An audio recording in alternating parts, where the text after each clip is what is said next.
Eros Matutinus. Au cours de ces 8 années d'école secondaire, se produisit pour chacun de nous un fait des plus personnels.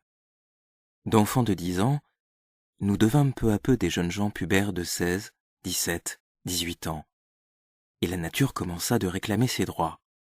Cet éveil de la puberté paraît à présent un problème purement individuel, avec lequel chaque adolescent doit lutter pour son compte à sa manière propre, et qui, à première vue, ne paraît nullement se prêter à une discussion publique. Mais, pour notre génération, cette crise étendit ses effets hors de sa sphère propre. Elle nous éveilla en même temps dans un autre sens, car elle nous apprit pour la première fois à observer avec un esprit plus critique l'univers social dans lequel nous avions été élevés et ses conventions. Les enfants et même les jeunes gens sont en général disposés tout d'abord à s'adapter respectueusement aux lois de leur milieu. Mais ils ne se soumettent aux conventions qu'on leur impose que tant qu'ils voient que les autres s'y conforment loyalement.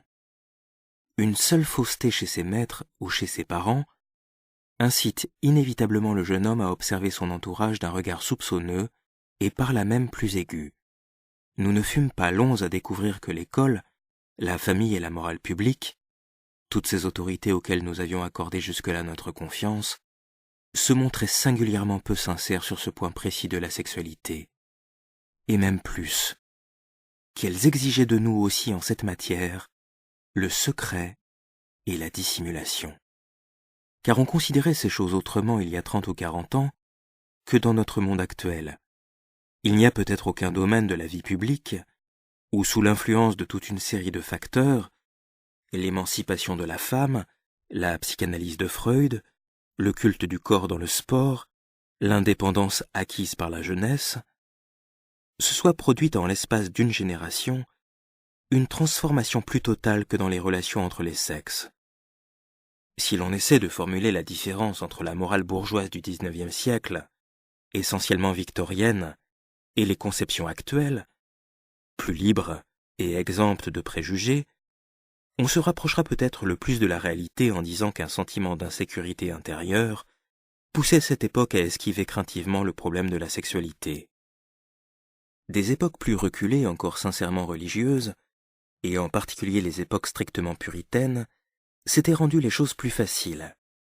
Pénétrés en toute bonne foi de la conviction que le désir sensuel est l'aiguillon du diable et la jouissance du corps, luxure et péché, les autorités du Moyen-Âge avaient abordé le problème en face et imposé leur dure morale par des prohibitions catégoriques, et surtout dans la Genève calviniste, par de cruelles sanctions. Notre siècle, en revanche, époque plus tolérante, qui depuis longtemps ne croit plus du tout au diable et plus guère en Dieu, n'avait pas le courage d'un anathème aussi radical. Il éprouvait la sexualité comme un élément anarchique et de ce fait perturbateur, qui ne se laissait pas incorporer dans son éthique et qu'on ne devait pas laisser paraître au grand jour. Toutes les formes d'amour libre, extra-conjugales, étaient une atteinte à la bienséance bourgeoise. Dans ce conflit, cette époque inventa un singulier compromis. Elle borna sa morale non pas à interdire au jeune homme de vivre sa vie sexuelle, mais à exiger qu'il s'acquittât de cette fâcheuse affaire d'une manière qui ne se fit pas remarquer. Si l'on ne pouvait bannir la sexualité du monde, du moins ne devait-elle pas être visible dans la société bien réglée de ce temps. Ainsi, par convention tacite, tout cet embarrassant complexe de questions n'était traité ni à l'école, ni dans la famille, ni en public, et l'on étouffait tout ce qui pouvait y faire songer. Pour nous,